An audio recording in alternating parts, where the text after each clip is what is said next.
Pursuing domestic terrorists becomes a priority from the Attorney General. The wealthiest Americans pay very low income taxes compared to what they're worth. And the President of the United States meets Russia's president. We'll cover all of that this morning with former Iowa State Representative David Millage, a Republican, and former Rock Island Mayor Mark Schwiebert, a Democrat. Nice to see you both as always. Let's start with this week's meeting between President Joe Biden and Russian President Vladimir Putin. We lived through détente of the 1970s, 80s, and 90s, peaceful coexistence of the former Soviet Union, now Russia. Details of the meeting hard to come by. Both leaders called it constructive.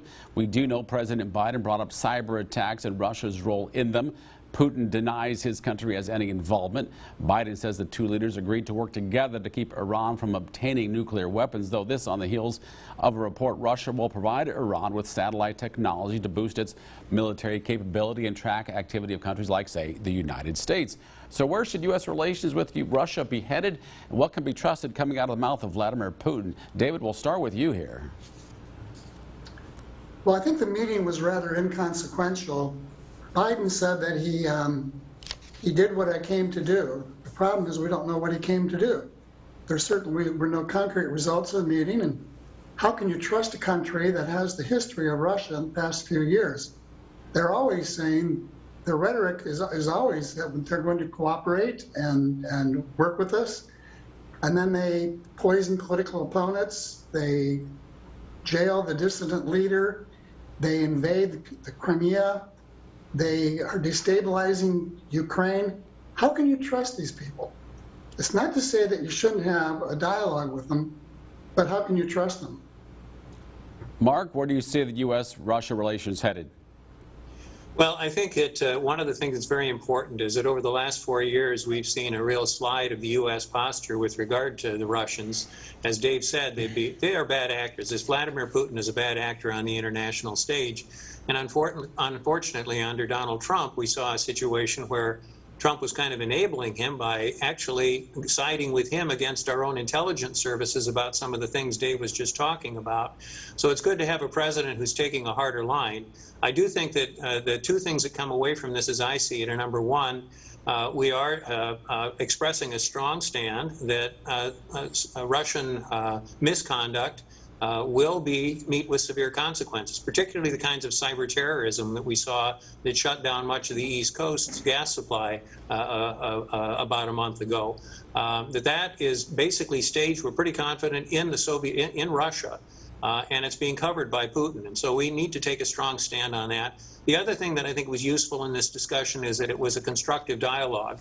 They're back to talking about measures that we can take to try to restrict arms expansion, while at the same time recognizing that we have to behave firmly with the Russians. So I think it's kind of a two-edged sword. On the one hand, we're taking the position that you cannot misbehave, there will be consequences. At the other hand, we have to engage because they are one of the world superpowers. And I think Biden took a very constructive approach on both of those subjects. We'll see. We'll see, yeah. We will see how those consequences do eventually play out, if they do indeed. Well, moving on, a deep investigative report by PUBLICA recently found billionaires pay a very small amount in income taxes in relation to their wealth. Sometimes they don't pay anything.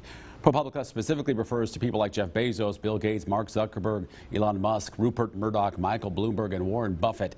One case in point, Warren Buffett. Let me show this to you. Forbes indicates Buffett's wealth grew by more than $24 billion between 2014 and 2018. PUBLICA reports Buffett paid $23.7 million in taxes over that time. That's a 10% in relation to that.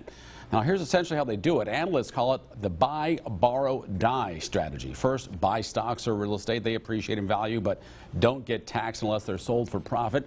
And while the extreme wealthy, like Jeff Bezos' fortune in Amazon stock, for example, can leverage his worth to borrow money, and often the only payments made on that borrowing is for the interest. And this cycle continues until death. Then the wealth transfers to heirs, often without paying capital gains. And yes, there is the inheritance tax, but even that has loopholes. So let's point out Warren Buffett and Michael Bloomberg are Democrats, Rupert Murdoch a Republican. Now, we don't know about the rest of those billionaires we mentioned. Now, what should be done, though, about this so-called buy, borrow, die strategy that's used to avoid paying income taxes? Mark? Well, you've hit on a lot of the real weaknesses in our tax code right now, because we're basically rewarding people for selling stock and for inheriting money, neither of which requires any particular effort. And we're taxing people more for earning money, for working for it. In other words, our income taxes are higher than our taxes are for capital gains or for inherited wealth. If, as you said a minute ago, a couple dies, they can have $23.4 million at the present time, tax-free between the two of them, over $11 million a person. And on capital gains, they're taxed at a drastically lower rate than income taxes are. So those are a couple of quick places we can go at it. One of the other things that I think needs to be done is we're not just talking about income taxes for individuals, we're talking about corporate taxes. And one of the very constructive things the Biden administration has done is said that we need to push getting a minimum corporate tax, and he's got the G7 summit to go along with that now. So we should have a good collective effort to make sure that corporations globally are paying a basic amount of tax and aren't simply seeking tax havens where they can shelter that wealth. You have to pay for the costs of government services. And the way of doing that is through our taxes. We need a fair tax code, and we need to have it consistently enforced. And right now, we're not there. We have a lot of changes that need to be made, and I think Biden has proposed some useful things, and what we're talking about here represents some of those constructive directions to make the tax code fairer. David, how do you feel about this so-called buy, borrow, die strategy? Well, I don't. I think there ought to be unlike a lot of Republicans, I believe that there should be not a high, but a more progressive or higher rates on the estate tax. It simply doesn't make sense that we force people to die with money in order to escape the tax on the asset that they're holding. They ought to be encouraged to dispose of the asset and put it back in the economy rather than holding it until death. Many countries like Denmark has a very high estate tax, but they have very little capital gains tax. They want people to dispose of their property during their lifetime. And I think we discourage that by having this type of a tax code. As far as the corporate tax goes, remember the corporate tax is paid mostly by the consumers who buy those goods from the corporation, not being paid by the owners of the corporation. It's being paid for by the consumer. So I don't think the corporate tax is a very effective way to raise revenue.